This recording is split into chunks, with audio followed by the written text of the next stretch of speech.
Why, hi there, I'm Ron Juckett, and welcome to what I expect to be quite a fun episode of the Ron Juckett Show.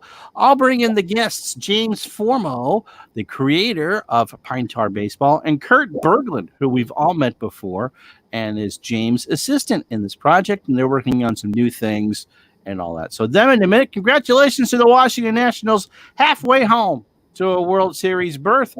I'm wearing the Anthony Rendon jersey. Just so exciting. 3-1 win over the Cardinals this afternoon. Drew Douglas has got to be going out of his cotton picking mind. And so we'll say hello to people who are watching. Ivan Davis, how are you? The Eternal of Time, the Time Travel Group are here. And ID, how are you? Glad to have you along early on. And so as far as things are coming up on the channel, that 60 tournament restarts tomorrow with Phantom Mac. No, it doesn't. It starts with the 63 Dodgers hosting the 60 Pirates. I have an OOTP video ready to go. The complete history of Major League Baseball as told by OOTP 20. The sample period of Stratomatic Hockey with the layout I use. Windows 98 users rejoice. And a football game that you'll see tomorrow night that I taped today between the New York Jets and New England Patriots. And so without further ado, I take myself off the solo and bring in James Formo and Kurt Bergland. How are you two gentlemen doing? Doing great. Yeah, glad to be on. James is underdressed for the evening as I'm in a jersey and Kurt's in a jersey. Did you know? Yeah. I didn't know if this was going to be Jersey night. All right. So, James, why don't we start with you and maybe start by telling us a little bit about yourself? Well, I don't know that it'd be that interesting. I made a whole channel on doing this, so you know. But I haven't really had a career. I just kind of done odd jobs. The most successful thing I did was sell rare books on Facebook for about 5 years. I was doing pretty good on there until the housing market crashed, and that was like 2008, 2009. And what I was selling wasn't a necessity. So people, I think a lot of people were buying stuff on credit. And so that really, I'm sure the market's a lot better now, but I haven't tested it with the books. And then as far as baseball goes, I was introduced to APA when I was probably 16 years old. Was a friend that introduced me to it. Not really a best friend, and I wasn't drawn to it at that time, but it was just like my introduction, and I was more into hunting and fishing at that time, so I didn't play too much of the dice board games, and then I don't know, I got a bug, bit me again, probably I'm thinking 10 years ago or so. I kind of got drawn away into Civil War games, those hex type games, Yep. And then baseball bug probably bit me about 2009. And then when my laptop died in about 2012, the next day I decided instead of replacing it, I would do something to get off the computer because I felt I was actually onto video games at that point. Mm-hmm. And I wanted to go back to just taking a break from the computer and doing dice games, and which is kind of ironic because so I started, my first baseball sim was True to Life Baseball, and I was on the computer all the time. Never heard about that. Tell us a little bit about that one. Well, that I actually spent probably 1 year, 16 months, almost a year and a half working on that, because it's not that it took that long. It's like I would work on it and leave it sit because there was something I wasn't happy with it, and then I'd come back to it with new ideas, and so I put it out there, and in a vacuum basically, because I wasn't aware of any of the forums on Facebook regarding baseball games or even games at all, because I just was out of the loop somehow, and so then I guess it was Steve from After Further Review, I think. C Tower, yep. Yeah, he told me about the Delphi forum. So I came in there with that game, but like I was a complete unknown stranger. And of course, you know how many games get put out too. So and marketing isn't my thing. So it was kind of under the radar. And I remember I had, because when I started that game in 2012, the most recent year was 2011. So I carded Right. the 2011 season, and by the time I published the game, it must have been 2014, the fall of 2014. So the 2011 season isn't, people like the current season or they like retro season. Right. And I'm Season.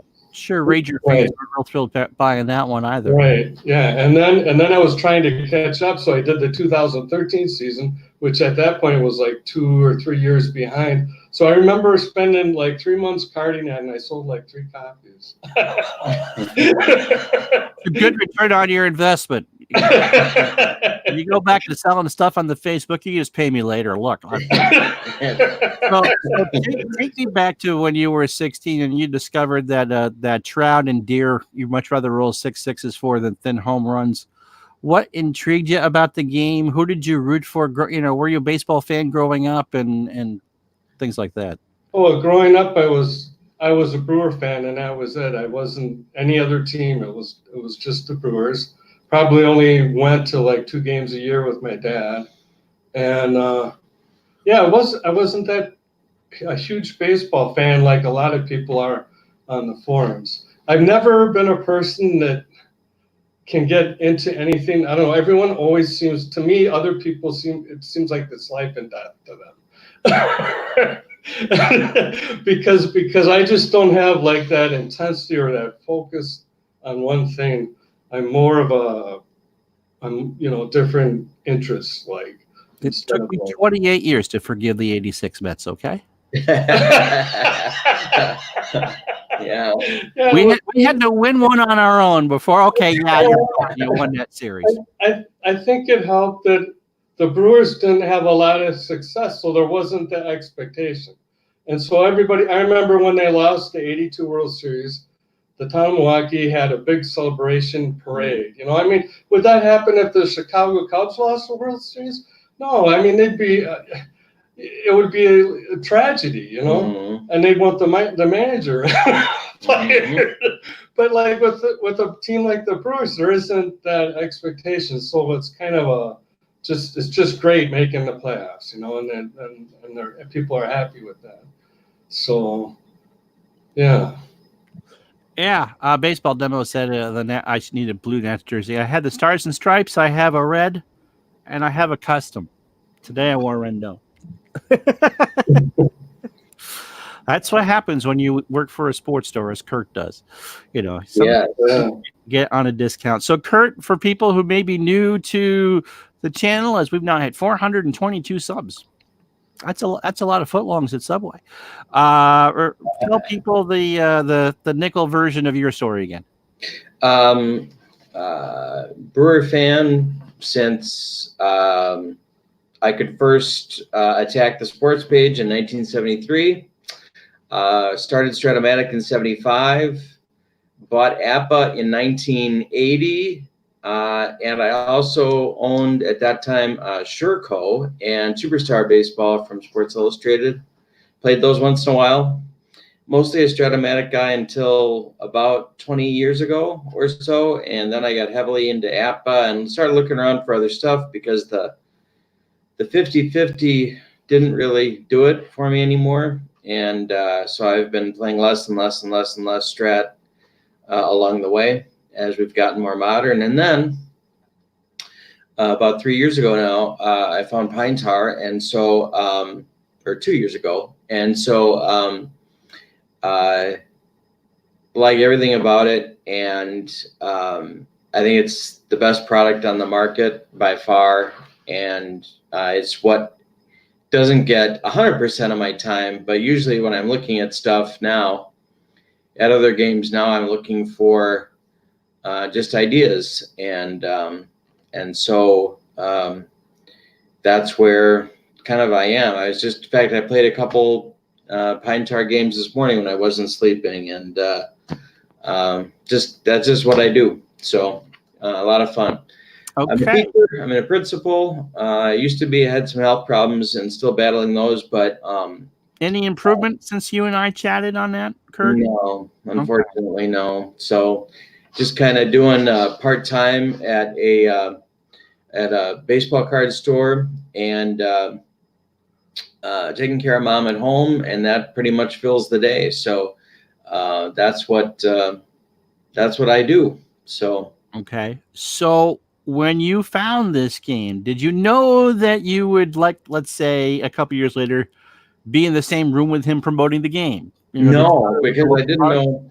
I had no idea where he lived. A friend of mine who lives about, I don't know, 15 or so minutes away told me about the game, and I went to the website and bought some stuff and um, downloaded it and printed it and just gradually got more and more into it. And I think then I had some questions about gameplay, and I contacted, because I wanted to pick up. I found out that James lived at that time very close by, like, I don't know, 15-minute drive away, and so I wanted to pick up some cards and ask him some questions about gameplay, and that's how we got started. Just talking about that, and that turned into rolling some games, and that turned into discussions about how the cards are made and how the game is structured and all that. And so I just got more and more interested. So, James, when you played APBA, what about it, without being mean? What did you seek out to improve? What was it that kind of left you feeling I can do better? I've actually found out that's sort of a dangerous question, because I know That's an people. extremely loaded question. Yeah. The reason APBA and Strat, to the people that are fans of those games, it's like a religion to them. And I think I made a mistake by posting in a Formo. The reason I made this game was because I found these faults. But so I'm just gonna name one. I did a 100 game replay. It was probably 1979, because I think I only had like 2 seasons at that time that I could locate and they were complete. And so in the 100 games, it seemed like the balance was right as far as the strength of the teams, but the runs per game were off by over a 12% margin. That's pretty big. Yeah. It was like 0.5, half a run more. Like if the league was 4.1, it was like 4.6. And I think that's what it was. And I just didn't, I wanted to sort of get that nailed down. And then the other thing was, this doesn't even apply to a lot of the APBA players, because they roll and they have the outcome memorized. They don't have to use the charts. It's one of the great things about the game is that 24 is a 24 is a 24. Right. But me, I don't seem to, that doesn't click. I don't have a short-term memory that works that well. So I would always have to be going through the pages, especially when it's runner on first, and so I can run on first. And I had this older version of the advanced game where it was a bigger footprint than I think the newer version. Yeah. And so it was like, a lot of the flipping, which added to the gameplay and looking up. So I wanted to limit the charts to just a one sheet front and back, and then have it play kind of the same accuracy, but more accurate with the runs in a 30-minute replay. Right. With the advanced game, it was taking me about 42 minutes on average to do an APBA. Oh, for the master? Yeah, for the master. Yeah. So you also mentioned the wargaming thing. Does one kind of fit into the other? Well, I think, they're both games. I like games that recreate reality. Some people are into the fantasy games and the role-playing games. I always pick games that and I like to create games that create the same, like with the Civil War. I've started on a game that's like about 80%, 90% done, but I don't think I'm ever going to put it out there, because a game like that has so much complexity. Then you release it, and you have to follow up and answer a lot of questions. And then I only have so much time, and I'm going to put that into the baseball thing. But it was the same thing with creating the North and the South and giving them the equal chance that they had, and then you could replay it and it would almost come out just like it did in real life, and you can see the shortcomings that both sides or the strengths that both sides had. And then so it's like the same interest I had with baseball. I like to have it come out where anything can happen in a series, but the potential strength of the team is there. And if you played those 162 game season, I did I'm halfway through a 1960 replay, and the record is like 1 game off real life. Wow. And after 40 games, the runs for the Pirates had like, you can look it up. I don't remember now, but it was something like either the actual runs they scored after 40 games was 182 and I had 180, or, I was off by 2. And the same with runs against. They had allowed about 141 and I had like allowed 139. And I think that comes from I have pitcher splits for home away splits for the pitchers. So a pitcher might be A+ at home and a C on the road. Okay. And then I was doing this replay as played. So you line up if the guy was on the road and he's a C, and he's gonna get penalized for that, being on the road like that. And the Pirates, as you'll see tomorrow on this channel, were an interesting team because they were a very heavy bullpen team back in an era when bullpens were where bad pitchers went to be punished, as opposed to it was Face, right, who won 19 games. Yeah. That was where they had their strength, and so that's an interesting team to do that challenge with. Okay, so you felt that the APA Master kind of left you cold. So talk a little bit about how, what exactly, you talked a little bit about the pitching grades, but for those who may not have seen Pine Tar, what is it? Let's start with that. Well, it's a baseball sim, and there's probably 30 different sims active. So I think when you talk about it, you have to say what makes it different than the other ones. And I think it is some people it's a few people's favorite games. It falls in the middle. There's some games are simple, some are complicated, and the people that like my game think it's a perfect fit for the time it takes to roll, and then the detail it gives. Without the complexity is there, without having a root canal done, so to speak. And there you have 90% of the plays are like on one roll. And then the pitching is handled on rolls of, so you have rolls of, it's 2 dice, 2 D10s. So you can have rolls of 0 to 99, and on rolls of 0, 5, 10, 15, et cetera, up to 50, there's a pitching check done. And then that's where the grade determines whether a home run becomes a home run. Now I have this advanced table that isn't like officially released yet. It's going to be part of like an advanced rule set. And on that, I've made the A+ even stronger than they are on the standard pitching chart. So a home run can actually be turned, I think, into a ground out, actually.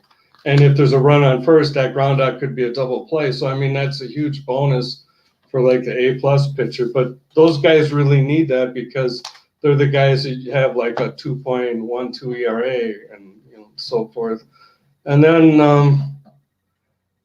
so apart from that, I think it's just the simplicity of the charts. It's not that it's easy to just pick up and like you play 2 games and you know how to play it. Kurt set up. It wasn't really a tournament. It was just like an introduction type thing. A few people showed up, and one person knew how to play the game really with, he could just talk because he's played a few others, and it's easy to pick up. So. ID Jester asks, how is base running done? Runner to first, second, or third? What determines this? Okay, well, it's the runner speed. Like they're rated slow, medium, or fast, and so on a hit, if it's a medium runner and you have the 2 dice, like if you roll 21, the second die is what you use to determine if the runner advances either one base or two bases. So if it's 21, the second number is a 1, which is odd, and then a medium would only get one base, or if he was fast, he would automatically get 2, and if he's slow, you only get the 1. You never get an extra base if you're a slow runner. So mediums are the only one that vary on whether it's odd or even, and Okay. so that's pretty straightforward. It's probably easier than how I explained it. With the Ryan Braun card showing and both of you professing your ever-dying love for the Brewers, the president of the Seattle Pilots fan club will be the one that will thumb down this video. Yeah, yeah, and yeah, I picked Yeah. my favorite bird too. Yeah. Well, that's okay. That's all right. So pitchers, do pitchers have their own individual cards, or is it a rating sheet, or how does that work? Yeah, Kurt's holding it up. They have their own. Okay, it's for Ben sheets.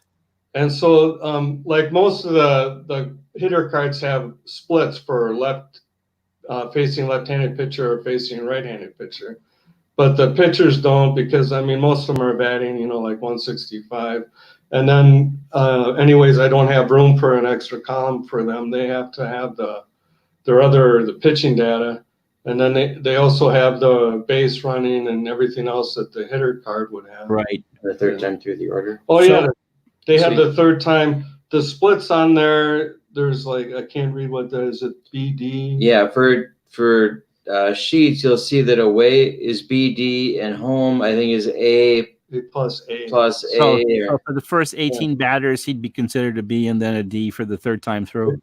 Yeah, the third time through the order. Yeah, right.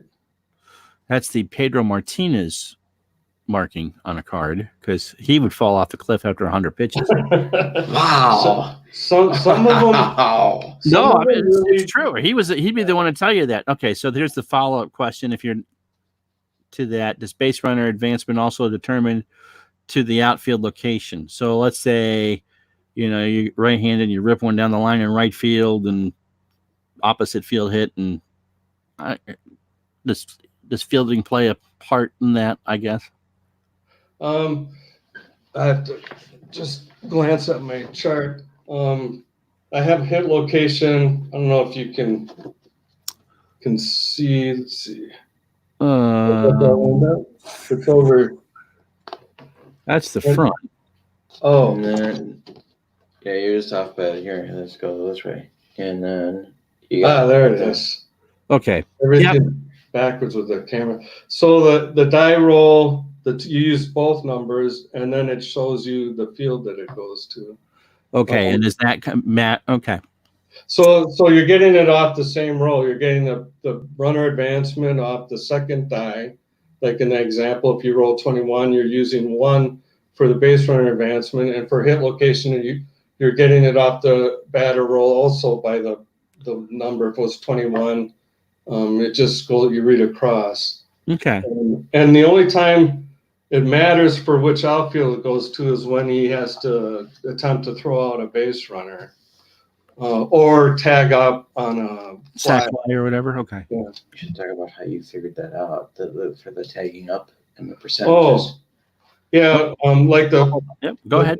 the base runner advancement actually, as simple as it is, I mean, it sounds almost too simple to be accurate because you have just 3 ratings: slow, medium, fast. But it works out to 45% base runner advancement. And if you look up any league, most seasons, the base runners get an extra base on anywhere from 41 to about 46%.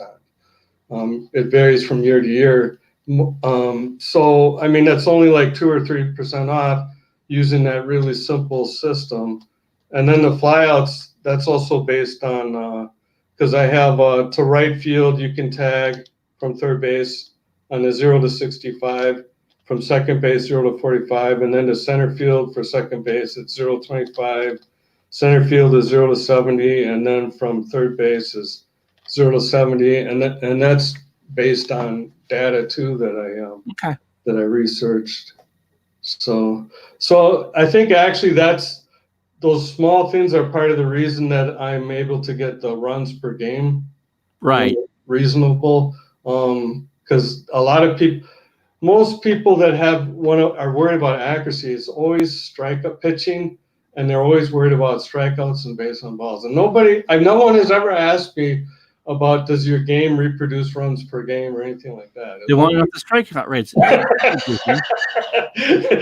right. It's just like, and that might be like my deficiency with Pine Tar, because to me that wasn't a priority. And in 2019, everyone gets a giant K. That's it. Yeah. Well, yeah, strikeouts have gotten, it's so ridiculous now.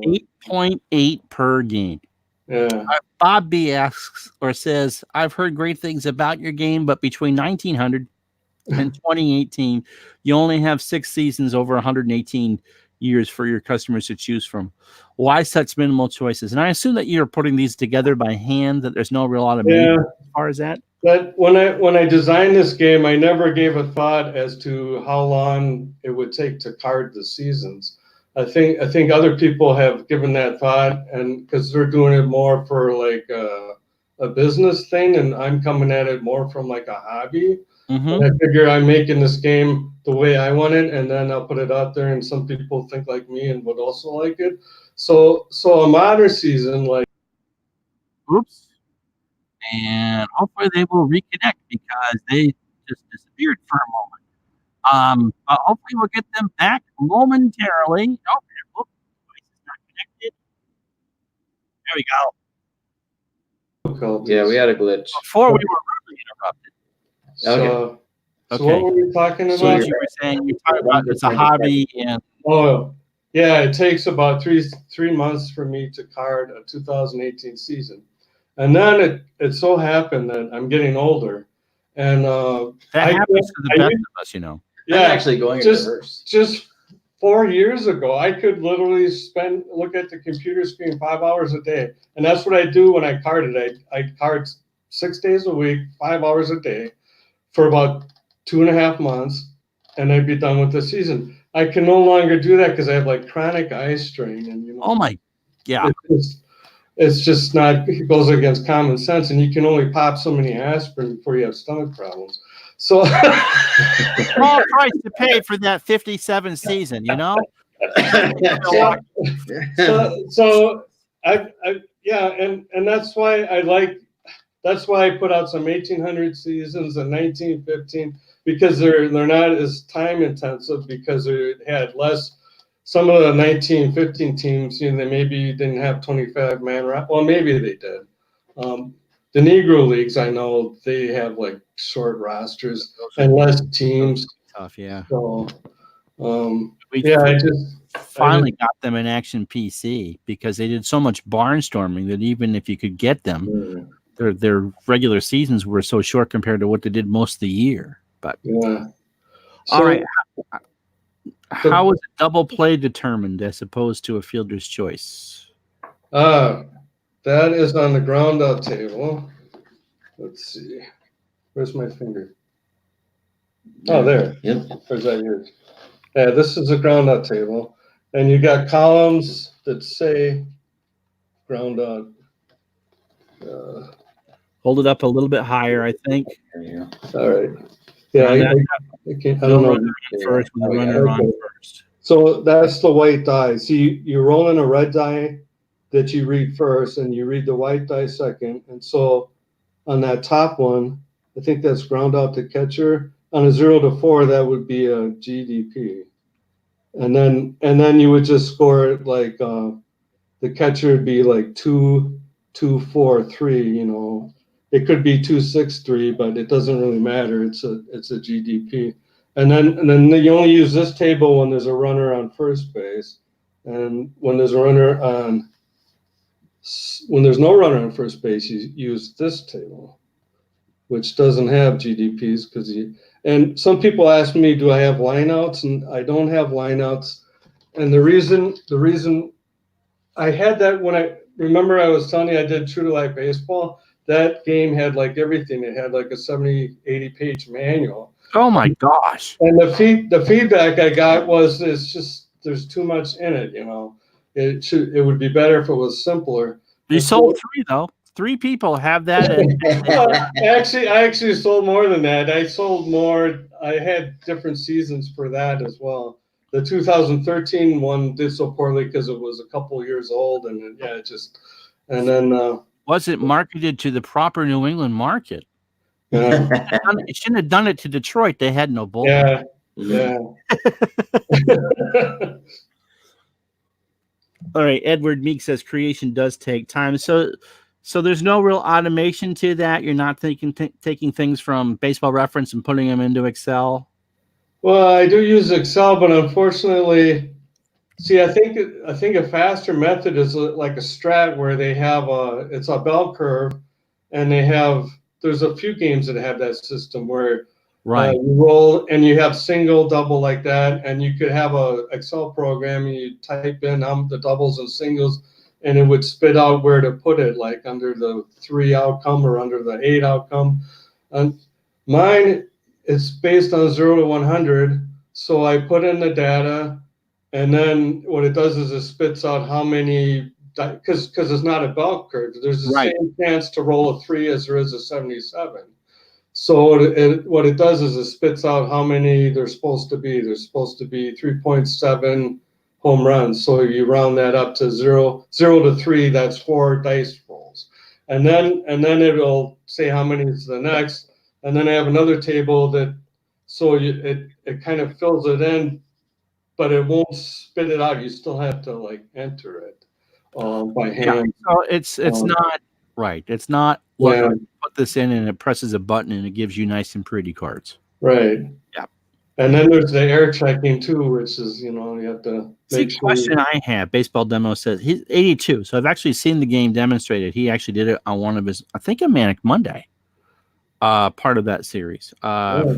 Even Bob Bonner, the most expensive baseball card in the set, was carded. And dovetails with the next question from ID is how many players are carded per team, and are fringe players carded or available to download? It varies how many I card because of the season. Some players, they only have like 25, 26 man rosters. Like in 1915, they didn't bring everyone up from AAA and have the 40 man rosters of September. For modern teams, I think I've gone 29. I might have done 30 one time. And then I think my 1973 or 82, I might have done 27 man rosters. So is there a way for fringe players to be downloaded if someone wanted to use it for an as played? Because you certainly couldn't do an as played with 30 today. Yeah. No, I don't have any. It's just a one person operation. Just makes it really tough to. Yeah. The ones I release are all the ones that are carded. Kurt and I have talked about the next question a little bit, maybe not the specific one, but who to card. Oops. Someone else said hi, so I lost my spot there. What is the timeline for the all-time great team sets? Okay, so I mean, probably 26, 28 teams are carded already out of the 30. I've only air checked 6. And I think what I'm going to do is I'm going to do it in a funding campaign. But because I just had the manager set Kickstarter ended on Tuesday. We'll talk about that in a minute. That's why Kickstarter won't allow you to just have another Kickstarter until you've fulfilled, the rewards on your previous one, for obvious reasons. So, and because it's going to take till December to get those filled because the printer I use takes that long, then I think I'm going to use Indiegogo for that. And I'm going to release them in 6 team sets. So 5 sets of 6 teams. Okay. Is the plan. And then on the timetable, I think I'll just see how it goes with the Indiegogo thing. And then while that's running, I'll be air checking the other ones and maybe making some changes on those if we like different players on the rosters. But those are going to be 31 man rosters is the plan. That's pretty good. And I'm going to include a broadcaster card with them, a classic broadcaster for each team, And this doesn't do anything. There's no stats on it or anything. It just has like Bob Uecker, for example, has some, how many appearances he had, and Johnny Carson and stuff like. I just like it. I don't know, because when you see Bob Bart, I can't think of his name now. Euchre? Yeah, Euchre. You can hear his voice. I mean, I can because outside. so I can just see putting that card there is just something I wanted to add to that. Please don't use Dave O'Brien for the Red Sox. I'd be asleep. I'll have to see if I've done it. I hear voices almost constantly. So that's nothing new for me. What seasons are currently available and what's coming up? Well, what's coming up is going to be the all-timers. And then what I have available, I think it's 1889, 1884, 1897, 1915, 1960, 1973, 1982, 2014. I think I have one copy available. I want to redo those because I put those up first, and they have 3 columns instead too. They have runners in scoring position. That's the only season that has that, and I want to make it uniform, so I want to redo that without that. And then I've got 2016. I think that's it. And then the Negro League set. Oh, and the Negro League set. I think 36 on that. Or? Yeah, and the Legends. That's pretty good. Yeah, and then the Legends set, which is kind of like the mostly Hall of Famers and the World Series teams. Oh yeah, World Series. I've got one set of just 2 World Series teams from 1979, and a set that has 8 teams from 4 different World Series: 1924, 1948, 1960 again, and I don't know what. I don't want to say the other one because it might be wrong. Right. That's all right. Yeah. And Captain Carl is absolutely right. Ken Coleman would be better for the Red Sox. Play testing. When you do a set, you talked a little bit about 1960 doing that with the Pirates. I don't want to say quality assurance because you're not making widgets or selling underwear here, but when you were, how many drafts of a card do you have to do to figure if you got it right? I guess, for lack of a better word. Yeah. When I do the air checking, see, there's really nothing to check as far as like the stats, their batting average and all that. It's built. The formula's going to be right. It spits out the right numbers. The reason what I'm looking for in that is sometimes I after you end up on strikeouts, then I have to cut and paste in like ground outs start there and all the outs. Right. And I have a file that if it's different if they're left-handed or right-handed, and then sometimes I cut and pasted in the wrong line, one line too high or one line too low, and so that then I'm like have a gap in my numbers like that. So that's mostly what I air check. But I occasionally, like when I'm doing the all-timers, I do something, and I'm doing splits. I'm doing left-handed, right-handed splits. Sometimes I can figure out the actual batting average on the card. But I don't want to say how because not looking for trade secrets. We're not looking to release KFC. Well, it's not a trade secret. It's just like I have it in my head, but I don't think I could express it simply. I mean, it'd end up being like a 5-minute. But you don't have to sit there after you have the cards out and play a couple of games going, oh no, this is not. Oh no. No, yeah, no. I've noticed that too. Is that it's almost like a behaviorist thing. Like in the outcomes that you get, it verifies the numbers the stats that are in there, and so it's very it's intuitive, but it's also borne out by the data that you get. I've been working on fits and starts a 1982 athletics replay, and just steal rookie. That's all you got to do. Yeah. I could tell you some stories, but anyway, McCaddy and Norris just get plenty of ice from when Billy overthrew him in 1881. I had to learn how to talk about myself in the third person. It was really, really hard.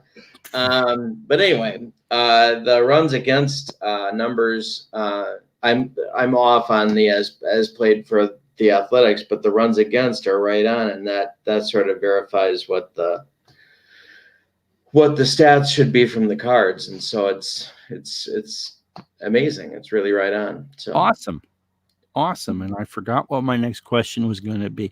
So are you kind of shooting for maybe 1 or 2 sets a year? I mean, obviously we're not talking that within the next 2 weeks you're going to have everything from 1885 to today. It just not going to work like that for you. I really like the all-time franchise idea, and it's really, so how it works. We got 31-man rosters, and 15 of those are pitchers, and then the other 16 are position players. Mhm. And what we're finding is the 16th guy, the 16th position player, it's just a huge problem to figure out who you're going to cut off the team. Yeah, who do you leave off the Yankees?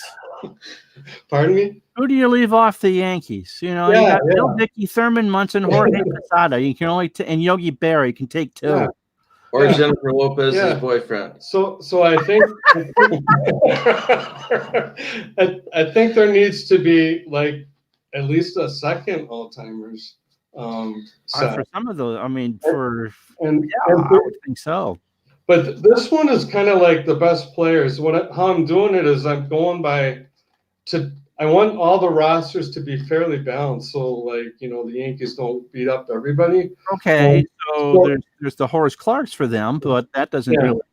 So, but what I've done is I'm still taking the best players, but like for any expansion team that came in after 1960, for their position players, they can use the third best season that they had.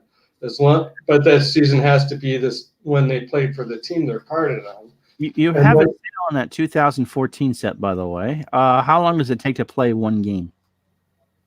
For the 2014 set specifically, or just? I think just in general. Oh, well, it's about 30 minutes after you know how to play. I played a game like a 1-0 game in like 18 minutes one time, but that was kind of a fluke. And then you are going to have the odd 13 to 11 games that are going to maybe take like 40, 45 minutes or something like that. But those are the ones that after 7 innings, I just can't wait to finish. Like, another pitcher can't get anything done. Is there a website that people can maybe download rules or to get maybe answer some of these questions? Yeah, TTL, I didn't come up with one that's easy to remember. It's ttlbaseballgame.com. So okay, hold on. Now you're going to make me type here. Yeah. No, I can get it. I can type it in. Thank you. Yep. Started this one tonight, PJet at 7. But we never know. This was supposed to be Wednesday, but we did not want to compete against the dueling Game 5s of the NLDSs. So it got pushed to tonight, and it was very nice of the Washington Nationals and St. Louis Cardinals to get out of the way by 5 after 7 Eastern time tonight. So no one had to miss anything. Yankee game starts at 8, right? ID, you obviously weren't here for the beginning. Kurt, would you stand up and show your jersey before you're going to see why in a second here. Yeah. Okay. It's pretty clear that there is no Boston shenanigans here because it's Brewers stuff. These two. There we go. They ought to represent. There we go. There you go. And, I don't think I can get in a position to show you what jersey I'm wearing tonight. It is definitely not Boston. Hi, James Pete here. Made the logos for your 1800 set. Oh, cool. That's awesome. Those are awesome. Yeah, I love those. So you're both in the same relatively same area of Wisconsin. Obviously, Kurt didn't travel 9 hours to get there to make sure that we could do this interview. 8:45.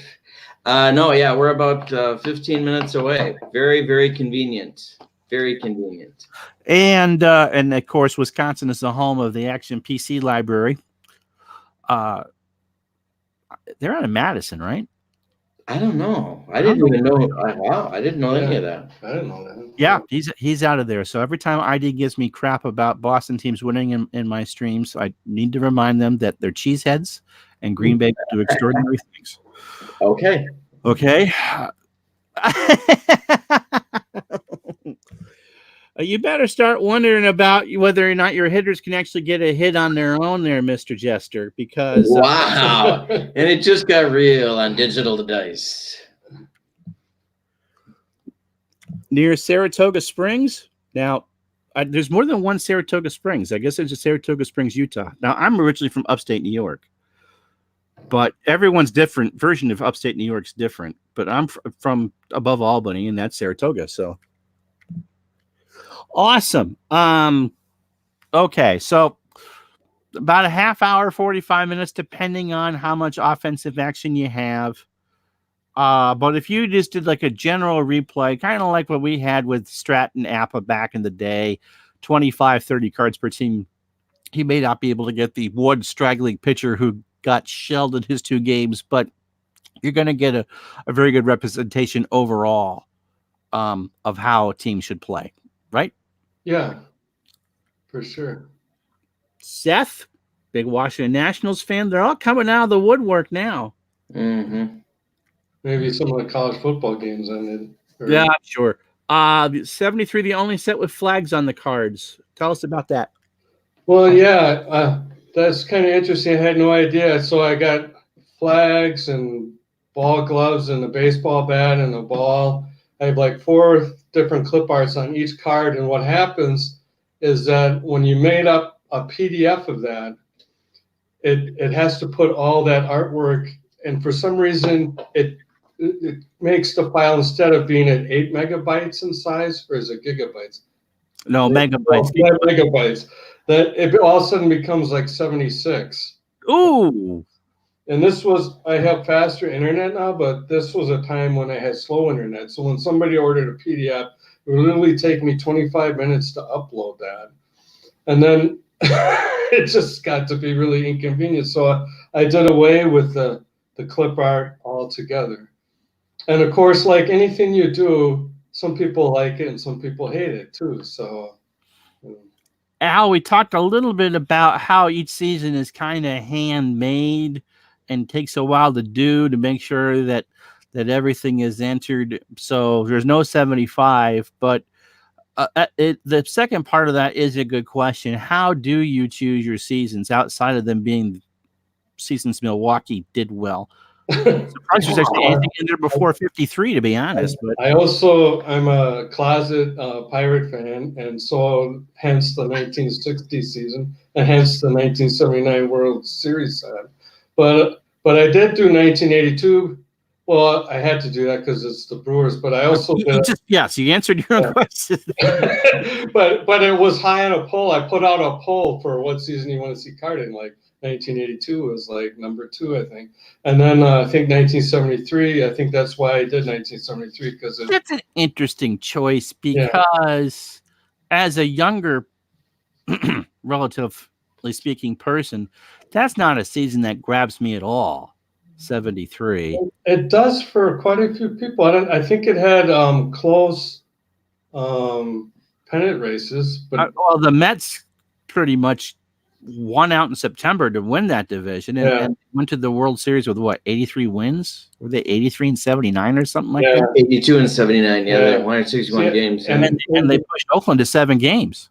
Yeah, I think there's interest to see if people can get the Mets to win the World Series. Buddy Harrelson is a hero for every place but the state of Ohio. And yeah. Do you sell a PDF version or just print copies? I sell PDFs. I don't think I did at first, but I do now. Put the link in the. Oh, you're not a mod.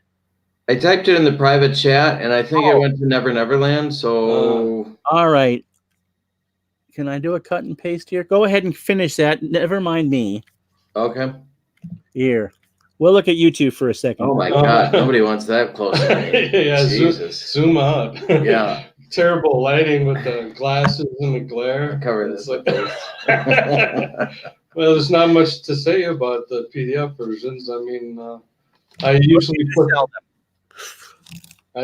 out the print version first, and then I get the PDF done a couple weeks after that because Okay, you're done. You're done with being just solo on the screen. Oh, great!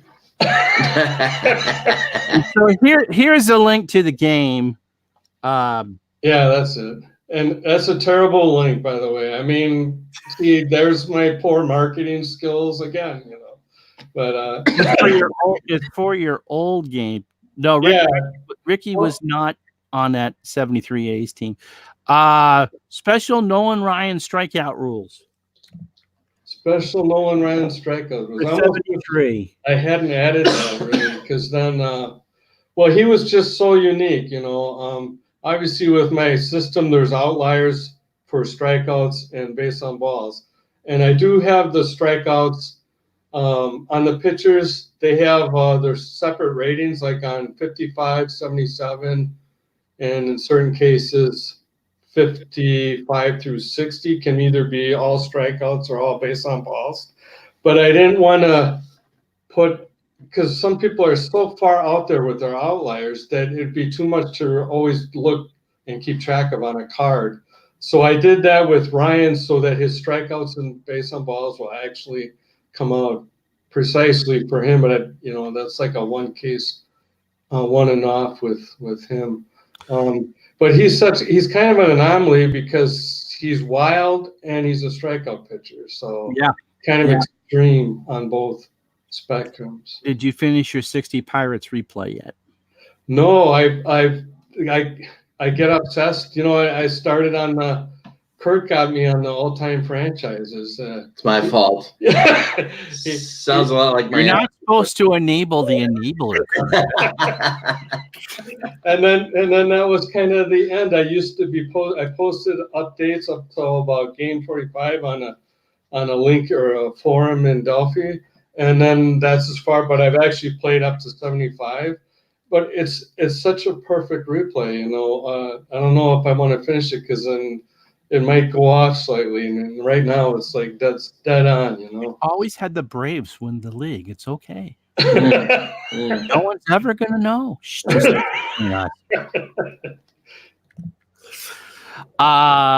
So is it possible for someone like ID maybe to, when he goes to your site, to download the rules and maybe a sample team or two so he can play before, or anyone can play before they buy or ask questions or anything like that?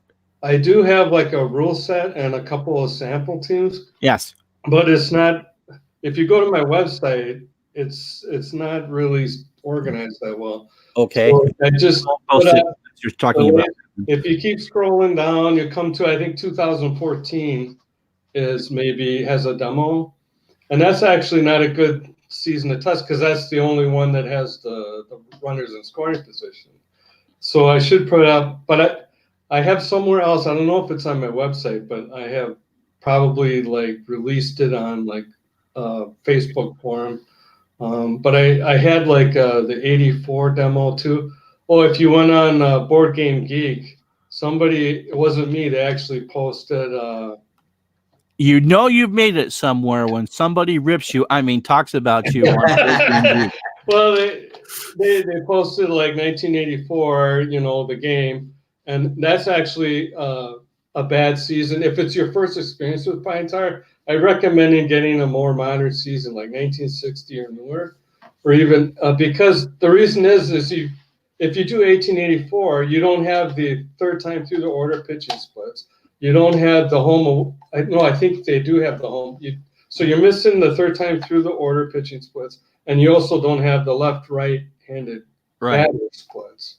So you're missing a lot of the strategy part of the game. I hate to argue with someone with shooting a gun in an avatar, but I can't imagine that Joe Pepitone made it in the top 31 Yankees.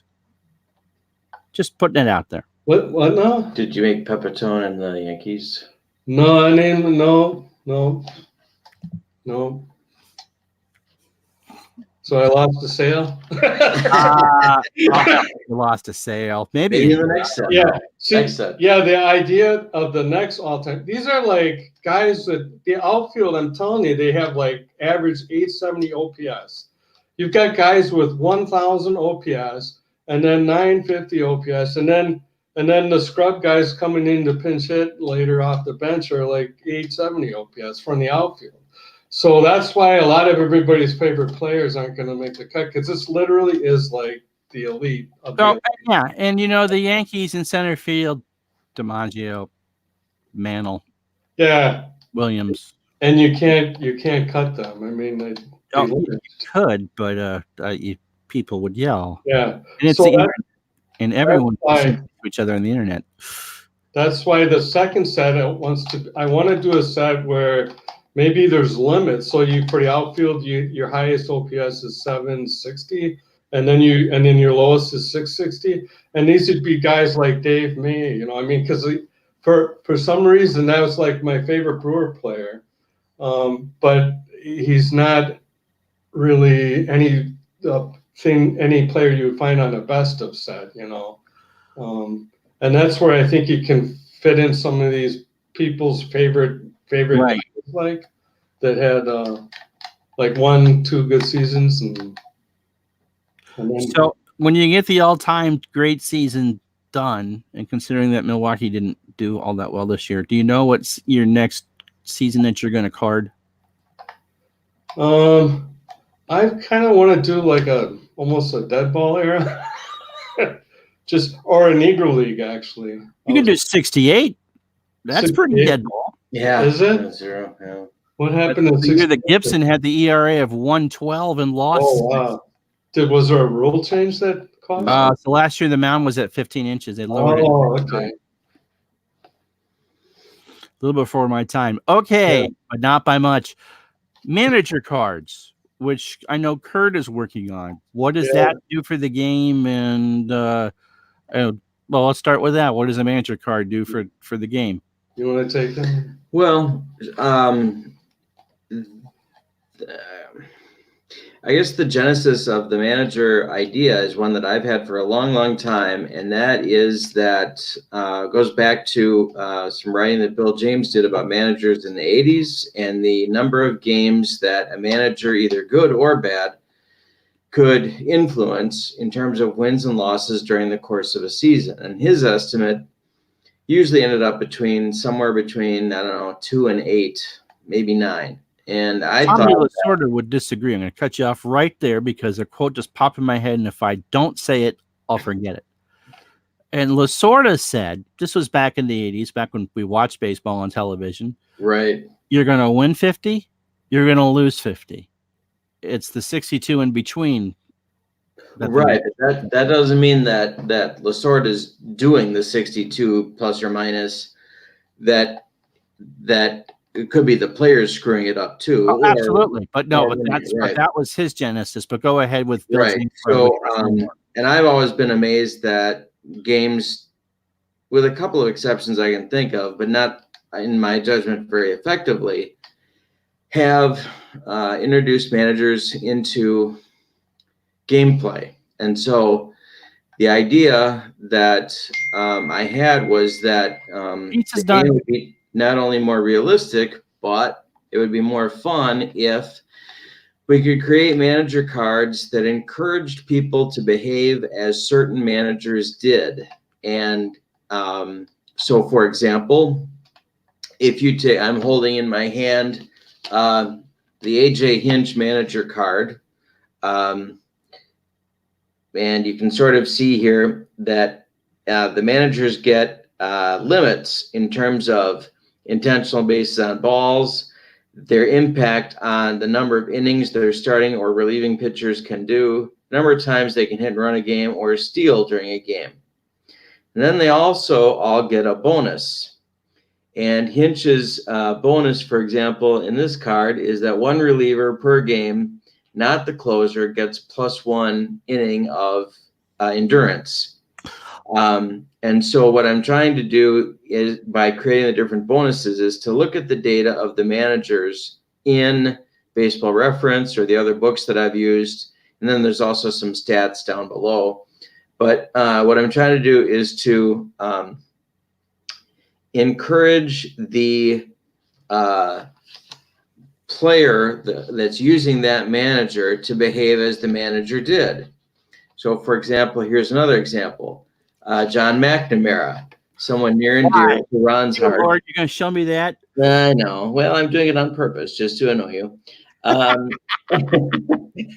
So what you see here is that John McNamara, because I'm trying to encourage people, wait a minute, to bunt, because he bunted a whole heck of a lot, even when he had players that didn't have that much ability to do so.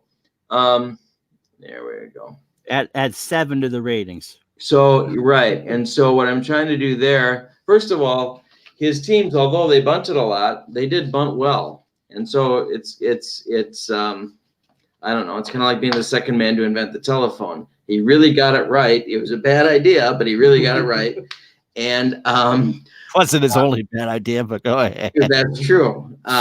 Dave Stapleton will attest to when that. you look through these different cards, what you'll see is that I'm trying to find ways to capture unique strategies that manager used, or in some cases didn't use, and take that away from a game player, so that when they're using that manager card, they have to act like the manager, or they get rewarded for acting like the manager did, and then they can see what the outcomes are like in terms of the use of that team. We originally started by thinking that they would be a subset of the all-time franchise teams, and the more I read, the more data we found, and it just got bigger and bigger and bigger and bigger, and they became their own set. Awesome. Who gets Harry Carey? Chicago. For the announcer, like? Yeah. I'm pretty sure I gave him to. I know I didn't give him to Cardinals, and I think I gave him to the Cubs. Although they do have quite a few that are like legendary. Oh yeah, Brick House. Yeah. So I'm not 100%. See, that's the thing. When you card like how many, like 800 players, after a while it just all blends together. And the next day I couldn't tell you who's on the Yankees anymore, because that's how my memory is. It's just right. No, I hear you. That's an interesting one, because it popped up on my Facebook feed, and I'm sure on yours too. It was the 50th anniversary of the Cardinals firing Harry was last week. Oh, wow. So, I'm pretty sure that I carded him for the Cubs, because he was classic, and yeah. Oh, nice hat there, Chris. I like that in the Abbey. Form guidelines on how to play the teams. I do like that. That's a very interesting strategy. Casey Stengels would be warm up your relief pitchers in the first inning of any game 7. Yeah. Well, he's got for counsel. He's got you can bring in an opener. Anybody except Hader. In the first.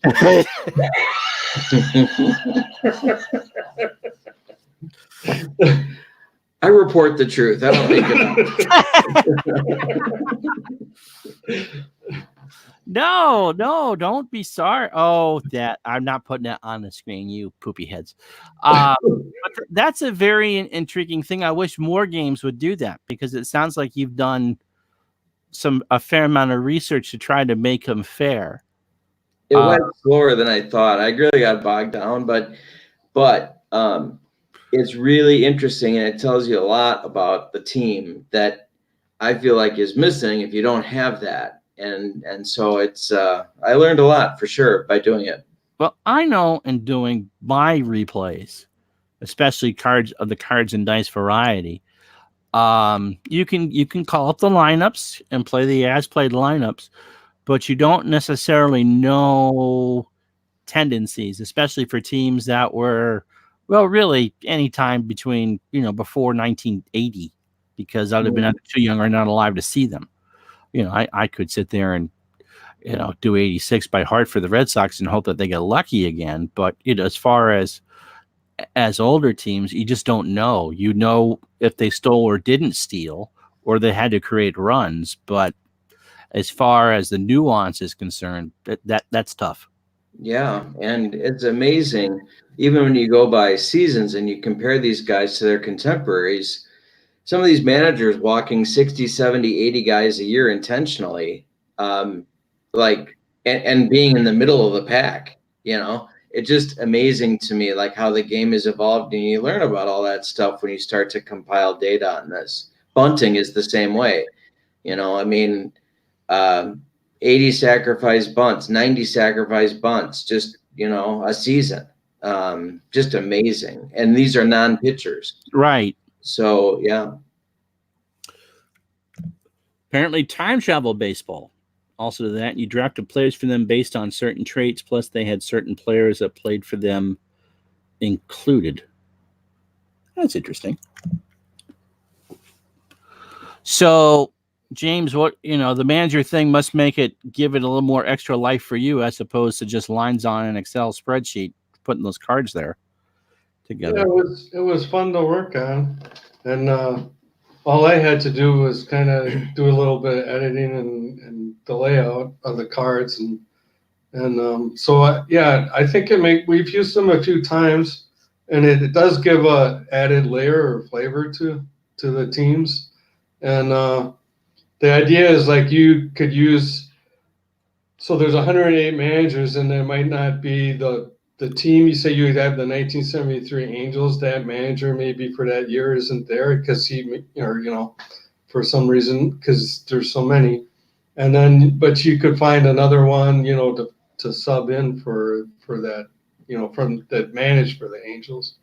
And then I think the idea, I really like it for using it with the franchise teams. Well, I'm sure for that'd be great.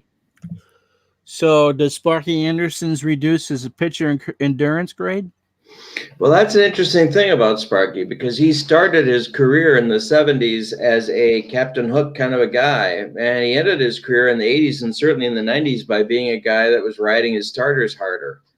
And so the challenge for that was to determine who I'm trying to capture there. Am I doing the early Sparky or Sparky in the Elvis years? And what I decided was to go with Sparky when he was more famous as a Reds manager and do the hook thing. But the data showed that if I wanted to focus on the Tiger years, he would have been in the lower half of managers in those seasons in terms of using his bullpen. And so managers, I don't know that managers change as much as, and DeRocher might be the classic example of this. Someone who used his bench a lot compared to his contemporaries in the 50s, used his bullpen a lot compared to his contemporaries in the 50s. And by the 60s and 70s, the game had passed him by, and he was not in the forefront of either of those categories anymore. And so they do what they do, but the game evolves and they look differently as time goes on. What about someone like a Cox or a Torrey, who definitely had very different experiences on different teams, especially Torrey? Yeah. And Torrey too. The thing with Torrey that I found was that he's really looking for the hot hand, and he was looking for it in his pitching, especially, but also in terms of his second baseman and his catchers. And so the thing that seems like it changed that a little bit was the size of the contracts that he was dealing with in New York, where when you're making millions and millions and millions of dollars, it doesn't matter how cold you're getting, you're still going to be in the lineup. Yeah. And so especially with George paying the paychecks. Right. And so it's only around the fringes when you look at his lineups and his player usage that he's looking for hot hands. But the Knobloch, for instance, is a good example of someone that eventually he tried and eventually just moved on, because even though he made a lot of money, he had to find somebody else because he was just doing nothing offensively. and moving him to left field was not a real good answer either. Keith So, Olbermann's mother would agree. So Torrey pretty much was Torrey from the Mets through the Braves, through the Cardinals, and then certainly in the early period of the Yankees, and then he got hamstrung by that money. Right. And that was pretty much the end. But if you look at his pitchers and who he's using, and he would dump the ineffective guys, and they would sit in his bullpen a long time. When the Graham Lloyds and the Mike Stantons stopped pitching well, but they were still getting paid, they would be waiting a while before they got back. Yankee fans who are friends of mine, I heard all about Tangy and Sturtz. Oh yeah, great example. I want one of those, which is that first game I went joking at the beginning about Uncle being a Cardinal fan. Well, the first game I went to was in August of '77, which is about Son of Sam, about 3 weeks after the Mets dumped Seaver for a bucket of warm spit and the corpse of Pat Zachary. But Joe Torre not only was a rookie manager, he was a player manager. Yeah, and if you look at the way that he used players, especially 70, not so much 80 and 81, but 77 through 79, he would use guys for 3 weeks. And if they didn't hit in 3 weeks, there just wasn't much talent there. Right. So he's looking for somebody else. And that was, that's just the way he did things. And yeah, I don't know if that got him the Clueless Joe nickname or not, but. I think a lot of the rap on Torrey was unfair. When you have nothing, it's hard to do nothing. I mean, look at Terry Francona and what he dealt with in Philadelphia and what he's done with Boston and Cleveland. Right, exactly. Yep. All right, so we'll do maybe not a last call for questions, but if you got any more there, James.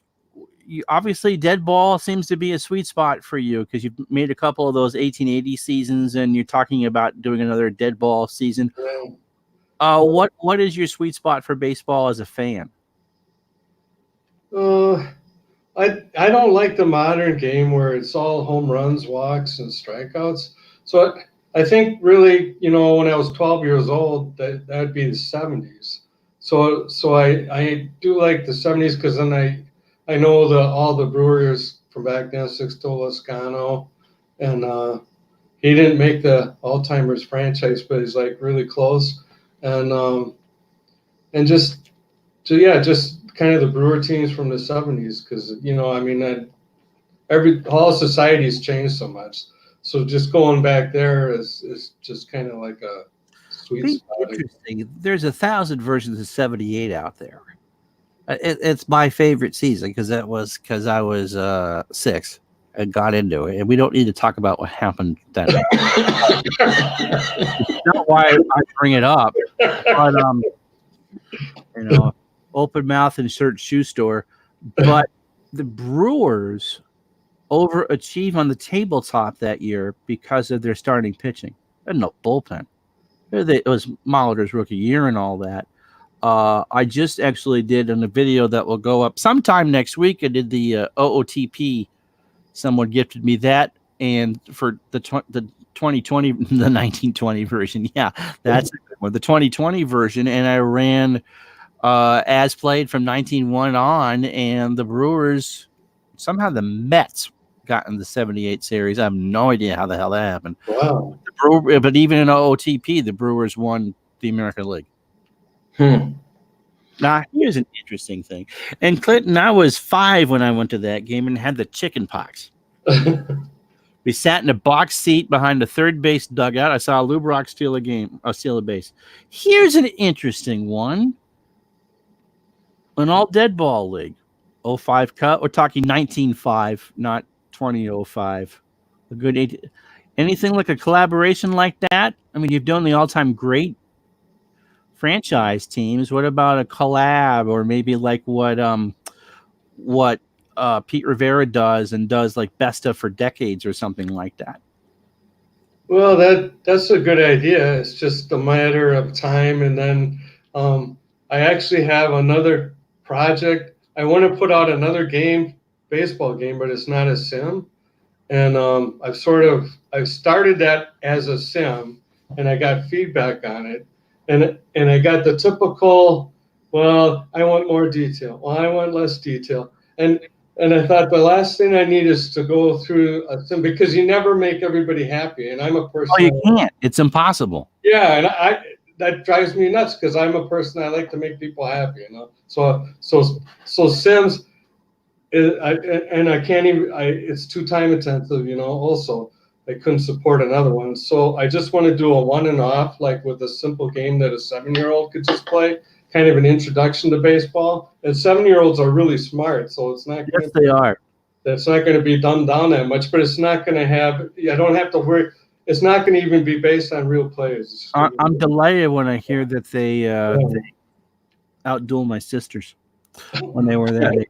You know, like, oh yeah, you got outsmarted by your 7-year-old. Congratulations. Yeah. So after the all-timers, or kind of in between, because I have the first 6 teams done, and once I put that up for at Indiegogo, I can actually kind of go back to finishing up my hot dog game, and then I want to put that out there, and then it'll probably be another all-timer set, and then I think I would be thinking about maybe another set, like possibly a decade set. I've heard other people. It's just you have to pick a decade, but the dead ball would be, because it'd be easier to do, because there's less Not as many cards, right? Yeah, not as many teams. So we're not waiting with bated breath for you to release 2019. Then that's just not something. No. I've kind of like given up on the matters. It's so time intensive for how my game cards, and then I would rarely play it, because to me it's walk, strikeout, home run type thing, and that it takes a strategy, I think, out of the replaying. All that's left is to see if it comes out accurate, but that's only like half of the reason that I would want to play like a season. So You get a lot of requests for different seasons. I not so many for one particular season. Everyone's kind of got a different season that Well, I think it's true. I think we've kind of talked about it a little bit over the last hour or so, but that sweet spot is when you're in. Ken Dryden, a quote is attributed to him, whether he said it or not, and he'll tell you that he did, but that's Kenny's ego for you. And I love Kenny Dryden as a Canadiens fan. I mean, that's fine. Sports means more to you at 14 years old than it will at any other time in your life, because that's your goal. Whenever you were 14, that was your golden age. 1986. I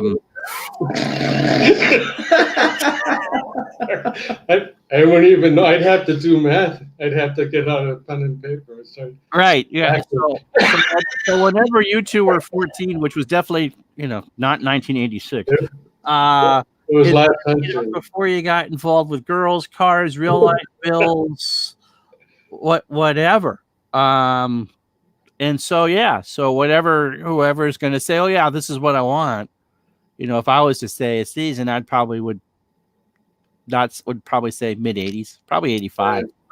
But it would be different for me than it would be for someone like Clinton, who would like to see 1638. No, I'm kidding. And yeah, it's applied sticking by your guns. This by and large is a nostalgia market. There's nothing wrong with carding nostalgia and nothing else. And I think if you weren't here in the beginning of having James Formo and Kurt Bergland on, this is very much a hobby. This is not the second coming of Strata or Appa or anything like that. This is very much just a very small operation, and pretty much producing the stuff that you want to play, I guess, would be the kind of the fair thing to say. So would that be? Yeah, for sure. Because it does take so much time and everything. So yeah, I'm not going to basically put out a season that doesn't interest me that much. Exactly, and nor should it be. Yeah. I mean, there's already early versions of 2019 seasons out. Yeah, there's so many other options available too, and that's the thing about requests too. people could request a season and I could put it out 3 months later. By that time, they've moved on, and they're playing it using app or whatever, That's Right. the fun part about the franchise set, the all-time franchise sets, card sets. There's so much to think about because you want to honor the team and you want to know like who the fans would want to play on their team, and you're trying to make a team that's competitive, and there's so much to think about. But you're also, at least I'm also aware, like I was working on the White Sox earlier today and the hitters and the position players that they have, and it's hard, but at the same time you're producing something that hopefully is going to have a little more shelf life maybe than if you carded 2011 or something, and Careful. You're Cardinal. or 9 or some of us are Cardinal fans that are watching. not really. So anyway, yeah. So, but no, you're right. I mean that, and I'm going to put this up. I'm going to break my own train of thought. I was kidding about 1638 Clinton. Really, 1869 with the Cincinnati Redlegs. Good luck getting the numbers on that. Would you like your pitch high or low in the strike zone, sir? Well, yeah, that's right. I want to be the catcher on that team. I want to be the guy that gets drilled. That the people who are going to be nostalgic about today's baseball are not in the market for this type of gaming yet. Right. No, they'll be having the games will be like planted in a chip in their heads, I think, by that time. Just Yeah. Can you imagine how much more fun Thanksgiving dinner would be if you were stuck with the in-laws you didn't like? If you could just go, oh, wait. Okay, yeah, here. Okay. There's something. Now there's a product. There you go. The first one to do that is going to be. There's something to think about, Hal. Hal would ever watch this. But no, you're right. I think it's a case of, because it's so small, you should do what you play. And, obviously this market it's bigger than people think. I mean, you've probably gotten requests from people or talked with people, James, that surprised you. We've worked with Kurt and PJ or PJ you've worked with other things, but when you especially hook up on the internet, you go, oh, there's more people here doing this than I thought. But still, we're all about the same age or stuff, give or take. Yeah, it's still. I feel it's still really a niche market. It is. If you were going to do it strictly for business purposes, I think you wouldn't even want it to be in the sim. You would want it to be where an average person that doesn't even follow baseball at all can just roll a game, and then it in like 20 minutes, and then kids can play it. And then I think because for the sim market, it isn't just like a sports fan, because there's tons of sports fans, but it's like there's only having it being a sim narrows it down. Because my dad, for example, he won't even watch a game more than once. If it's like a week old or 10 years old, he could care less about it. And so there's a lot of people that are like that. And then, it's just, I think it's more of a narrow market, than that's how I feel. Yeah, and I think the other part to it is that finding a spot for pine tar to do that is a little bit different is really important, because it'll encourage people to try it. If pine tar cranked out the 18 millionth version of 1975, or 69 or something that every game does, and it just gets done and done and done and done. That's not really something that where people are going to say, oh, well, that might be worth something fun worth trying, because it's new and different, not only the game engine, but also the content. I just think that's something that is important for pine tar too, to stake out some new ground. And I think that's where, in my mind, the managers kind of fit. And as well as the all-time franchise guys. I love that. Do you guys prefer rolling 2 die or rolling the green decider die?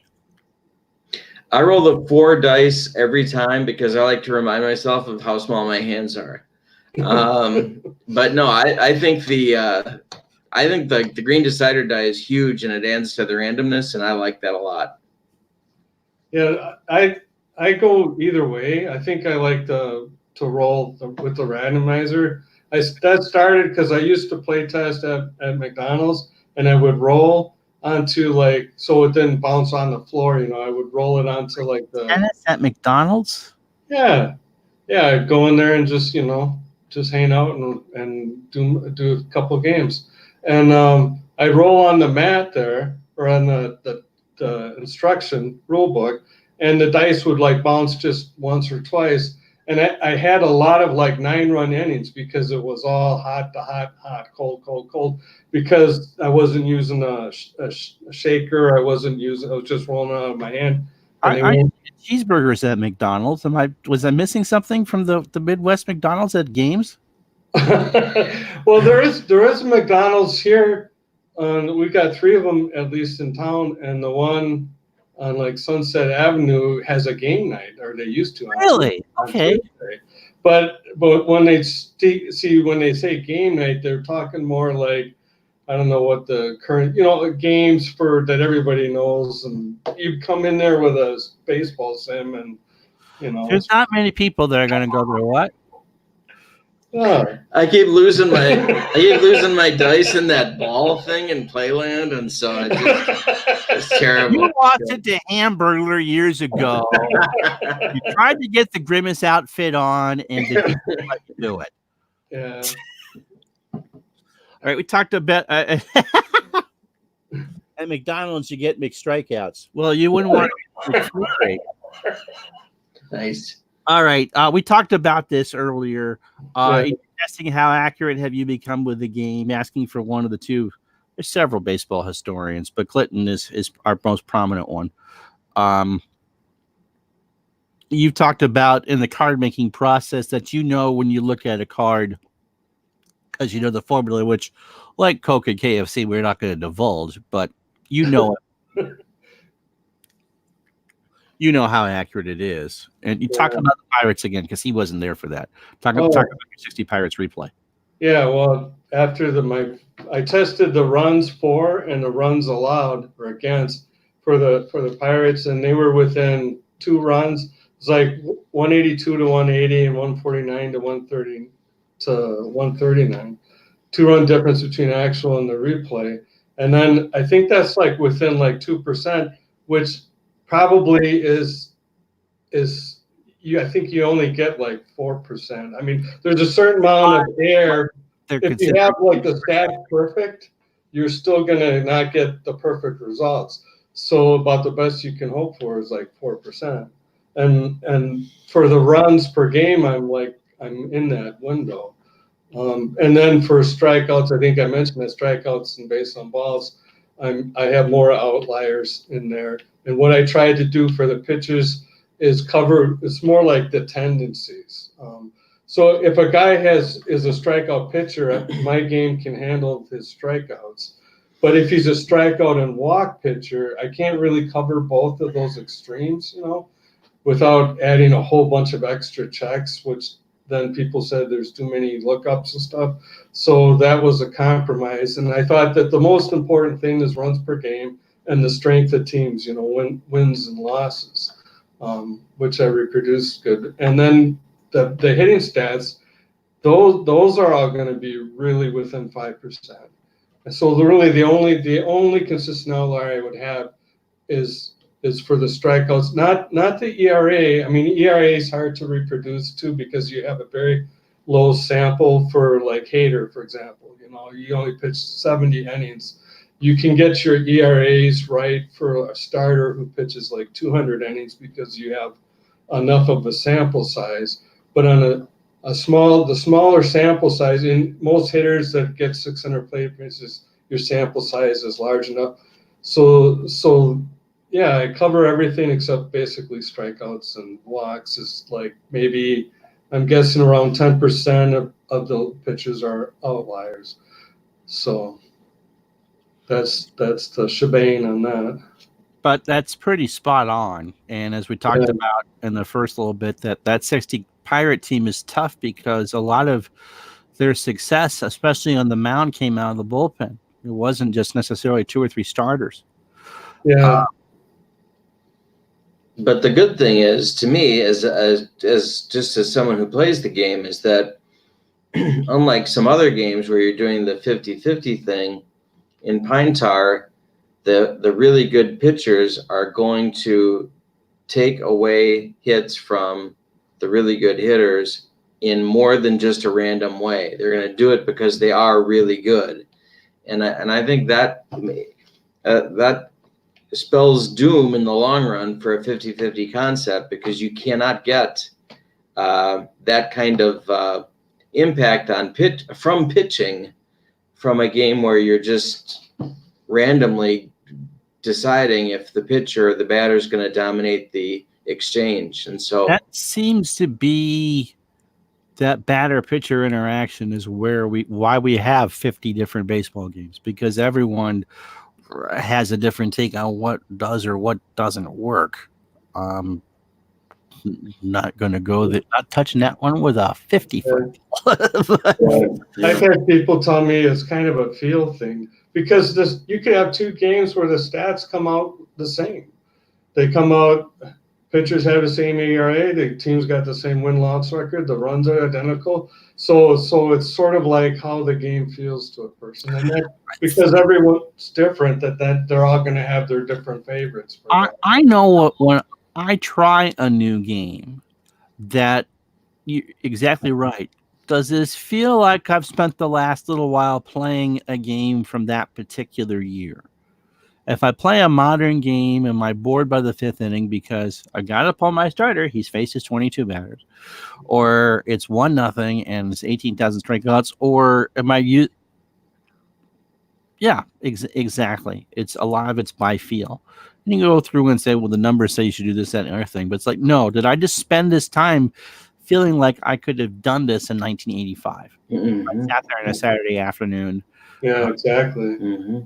With my Pringles watching Game of the Week, exactly. So how does that philosophy work with, I mean, the one thing that I dislike about like all-time greats and franchise things are that you either have a really hot game, a 13-11 affair, and a Greg Maddux gets blitzed because he's facing Ernie Banks and Ronnie Santo and Sammy Sosa in the same lineup, or do I get a 1-0 affair that goes on for 14 innings because Koufax and Christy Mathewson have battled for 27 innings, and Duke Snyder and Willie Mays couldn't, struck out 17 times. I was exaggerating, but you know where I'm going with that. How have you guys tried to figure that and try to give some balance? Because we just talked about the feel. I mean, it's just, for someone that wants to pick up that set, just have to get beyond the general curiosity of, well, how would, a Jim Rice fare against a Sandy Koufax? Well, I think you're going to have those sort of extremes. We played. Didn't we have a 1-0 game? We did. Yeah. Yeah. I have them. I mean, that's not saying that you should. One of the keys to that, I think, is the selection of the season. So if you pick Babe Ruth's best year, you're going to have a card that's going to break your game, and that's just the way it's going to be. But one of the things that James did at the start is to say, we're not picking absolute peaks for these guys. We're going down 3 or 4 seasons, and that makes, I think, in the play testing that we've done, that makes all of the difference, because you go from someone who is superhuman, like Koufax in 63 or something, to a very, very good player, but not an untouchable one when you go down to their 4th best season. And so I think, to me, it looks to me like that's what does it, but I don't know what you think. Yeah, we've been getting, in playtesting, we've been getting average kind of baseball scores. That's good. We had a 7-6, a 4-2, something, like your average scores. And then what I did with certain players and certain years too, like the 1930s, people had crazy offensive stats. So if their main body of their career was 1930. I bumped down to maybe their 6th or their 7th best 30 is off the charts of 68 is. Yeah. Yeah. So then, and like with Babe Ruth, I think I settled on his like 8th best season, just to keep the set balanced. With the Red Sox as a pitcher, just out of curiosity, because he was phenomenal. I carded him in the 1915 set. He was a pitcher with the Red Sox, but for the all-timers, he's a batter. Just a Because he can't be on multiple. Yeah, every because then you have to what team do you put Reggie Jackson on? Yeah. I'm thinking. Did he go with the A's? Athletics, yeah. Yeah. But I have these rules for the carding, but like I follow them like 90. I break the rule sooner or later for like everybody, but like, so basically it's like if they have the most years for a team, that's who they go to. But then sometimes they've been for one team 8 years and they've been for another team 8 years. Then I try to go with like the most at bats if they're a position player, or the most innings pitched if he's a pitcher. But sometimes I, if they were so much more effective, like if they pitched for 8 years for one team, but they were so much more effective and only pitched 7 years for a second team, then I take the lesser team. That and we didn't want to confuse J-Lo. We were really worried that she wouldn't know what team to root for, so we had to think about that a lot. Thought about Alex. Rangers, come on, we know the real answer to that. Well, she's just Jenny from the block, really, when you think about it.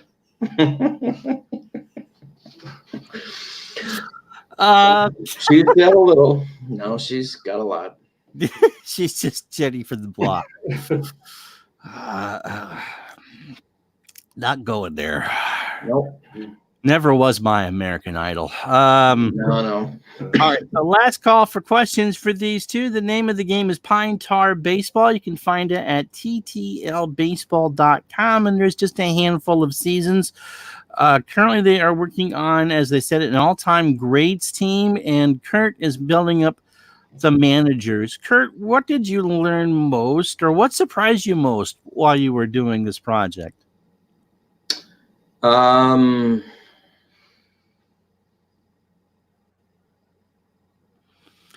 think the thing that surprised me the most was that I thought that we would have, in the 108 guys that we carded, I thought that there would be more guys that really stuck out from their contemporaries in terms of what they were doing. And if I had to guess, I would say that there's really only 10 or 15 guys that really did. And the rest of them were just doing stuff that their contemporaries did with maybe a little tweak and a lot better talent. And so, and that's, consistent with what the data says about the choices that a manager makes on win, or the impact that managers make on wins and losses. It's, it's the Gabe Kapler problem, right? If he had done something just a little bit different, maybe he would have saved his job, but he didn't. And so he didn't. But was he that fundamentally different than anybody else? Not really. And so that's why the devil's in the details to create the manager cards, because you have to find those things that really capture that guy, and so that he fits in the context of his team that he's managing, but also in the decade or time period in which he's managing, because he's reflecting his times rather than leading in them.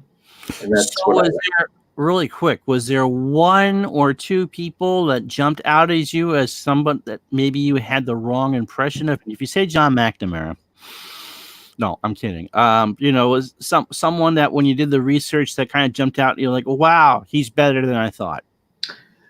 The one with the first name that jumps to my mind when you ask that is John Gibbons. Okay, with the Blue Jays. I don't think he got nearly his due, either as in terms of the wins that he got, because I think he got a lot of them, but also in terms of the things that he was doing to manage the team. I think he should have got a lot more credit. All right, caused some controversy. Yeah. Overrated. Mm. Can I take that one? Yeah. I'm surprised that isn't it Brooks Robinson that got a whole bunch of gold gloves? Yeah. Yes, but not. We could talk about Brooks, but I was thinking of a manager. Oh. I would say Alston. Okay. Doesn't impress me. Didn't do anything really ahead of his time. Was blessed with a lot of incredible Walter with talent. the Dodgers for 55 to 76. Right. And I don't see it, especially the things that he was doing. Granted, he was working with the talent that he had, but he burned a lot of outs. And, it didn't, I don't know. He just doesn't do it for me. Okay. What about Brooks Robinson, James? Well, I noticed because announcers, especially your home announcers, like, the Brewer announcers are always biased, and they're always saying that this guy's so great on defense or this guy, whatever. Of course, they're never going to say anything bad.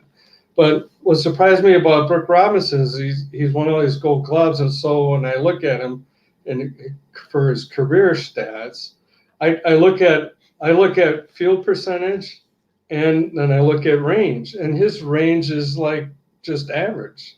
And this is before he played, before they had all this shifting.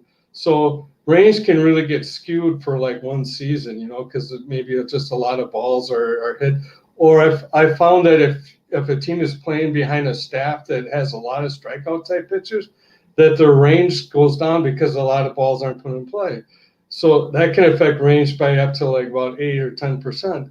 But but when you do a career and the guys had 15 or more years, that all kind of would average out, and so then the range is something that I think has merit, and he just has neutral range. So then that's kind of when I found out.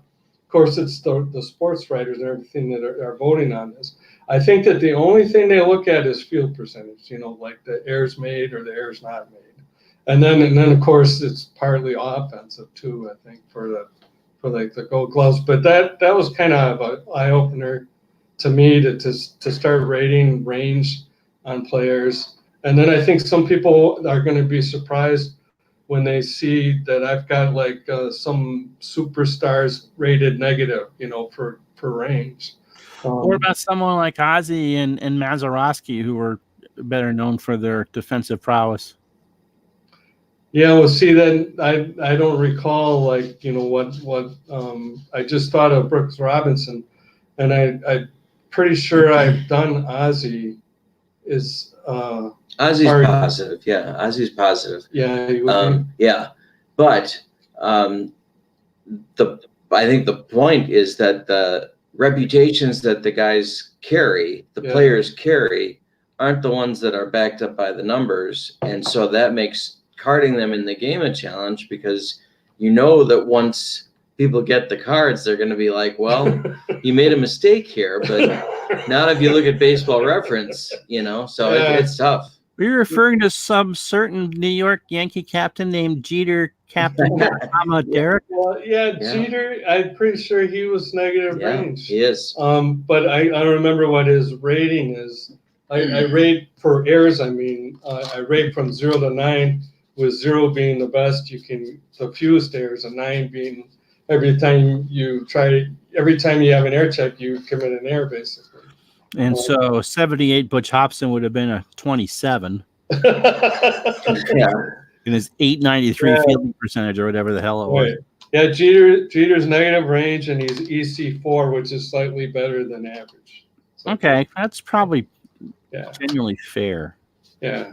Okay, so I'll ask you, James. So when you carded, I know you've carded 8,000 different people.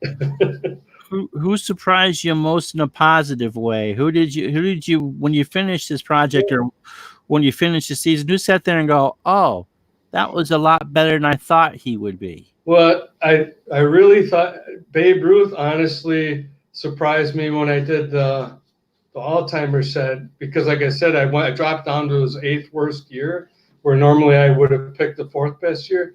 But his stats, he maintained his stats over an incredible amount of seasons. It's just mind-boggling because most of even your elite players, they got 1,000 OPS for 1 year. Their second best year is 970. Then their third best year is 869, and then it goes down to like 850, which is astounding, But like Babe Ruth, the difference between his eighth worst season and his best season is almost negligible. I'm trying to think of what would be it, because anything in the 20s was going to be so far above and beyond, and you can make the argument that 20 and 21 were probably better overall than 27, which is the year he hit the 60 homers. And I'm not kidding when, if he had only been a pitcher and pitched, been a pitcher for the Yankees after he was sold to finance No and Ned, he would have been on the Hall of Fame just for his pitching abilities. I think one of his World Series records just fell in the last couple of years. I mean, that's. I mean, 1932, he hits 341. Yeah. I mean, he was not a picture of athletic svelteness by that point. No. And yet, so he's not getting infield hits. And so that's amazing. Yeah. I'm sure you could probably make the same as far as what Ruth gets about Barry Bonds and Mike Trout, who's yet to have a bad season. That's when who do you pick for that? Which crappy season of Mike Trout's do you take? Only, just came within a whisker of the Triple Crown. Oh, gosh darn. All right, last call for questions for these two. TTLbaseball.com is where you can find the game. And if you poke around the site, you can find a place to download a couple sample teams and some rules. You do have a Facebook group? I'm a member of your Facebook group. Yeah, I've got a Pine Tar Baseball. So Pine Tar Baseball, you can find that on Facebook. Do you have your own separate form on Delphi or no? I did for True to Life Baseball. I no longer go on that much at all. So I'm most active on the Pine Tar Baseball group on Facebook. And they even let me join, so it can't be that. So that's where you can find out. Most of these guys will do the best they can to answer your questions, but it doesn't sound like, when are you doing 1952 is going to be the right question to ask. No, I blocked those people. I got a warning when I asked for 40. No, I'm kidding. So, but that's awesome. And this really is kind of like most game companies. They're very, very small. It's just the two people that you see here in the frame, hand carding pretty much each player. And as we talked about, doing the seasons that he likes, as opposed to, oops, the 2019 season's over, got to get it out. And so it's a very refreshing change. Not that, but, if you understand the philosophy behind it, if you're a gamer like me, like, oh, no, this season isn't here, I really don't want to give it a look. Hopefully now, if you've watched this over the last couple hours or so, that you'll give this company another look, even though they may not have the season that you're looking for. They do. That now you understand why. I mean, this really, most of these game companies are not only not commercial monoliths, but they're not even staffs of 5 or 6 people. It's just 1 or 2. Yeah, and then some people, eventually we all get in our 80s, and then it gets harder and harder to put out stuff. So I'm still young and spry, but I'm not. So, I'm practically dead, so don't go by me. So last call for questions for these two.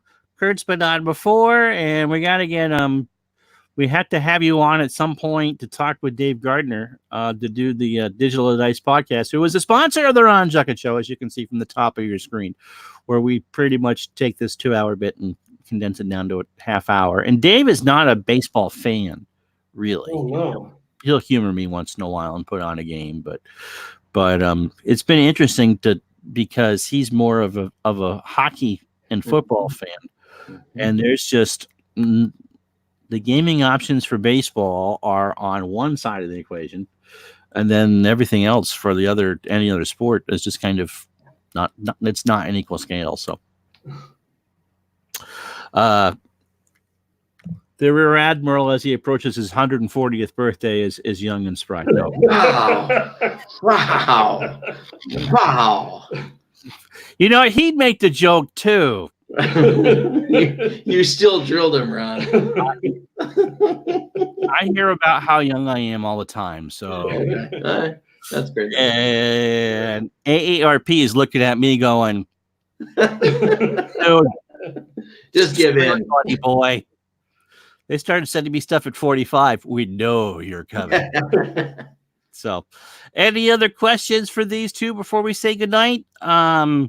Tomorrow we'll have a live baseball game for you. The 63 Dodgers hosting the 1960 Pittsburgh Pirates. Sandy Koufax goes on the hill for the Dodgers, and I forgot who it was going to be for the Pirates. And by the way, I'm just taking the starter with the lowest whip, just in case anyone's wondering what I'm doing. And you know, if the home team can't get more than 2 hits, then they've turned into the St. Louis Cardinals. Thanks. I'll be here all the week. Got a football game on tape that I'll put up tomorrow night between the Jets and the Patriots as we finish up week 6 of that replay of the 86 season. There's another Chicago, Minnesota game coming next Tuesday, live at noon from the Metrodome. That should be. No, it's going to be Dodger Stadium because the Dodgers had the best record. I enjoy their laughter. You enjoy diving on our tears. That's what keeps them young. And then the other American League semifinal will be next Sunday, and that's the 68 Tigers and the 69 Orioles. And that's going to be interesting. So that will be that. So we have 2 more football. So that, and I've got what else have I? Like the complete history of baseball is told by OOTP 20. That has been taped. I did a bunch of taping while I was sick this week, and I did a period of strat hockey to show off the cards and dice and the layout I use. And fans of Windows 98, you are in for a real treat because everything old is new again. So that'll about do it for us. I thank you so much for watching, and especially big thanks to James, who I know we had to little cajoling to get on here, but you were absolutely wonderful. And I really do thank you for coming on a Saturday night with your buddy Kurt and coming on. And Kurt, it's always a pleasure to have you. Absolutely, Ron. Yeah, thanks for having us on. Really appreciate it. Thanks for being on. So we'll do another one of these interviews soon, and I'll talk to you tomorrow at noontime for some baseball. Until then, have yourself a wonderful Saturday night. You too.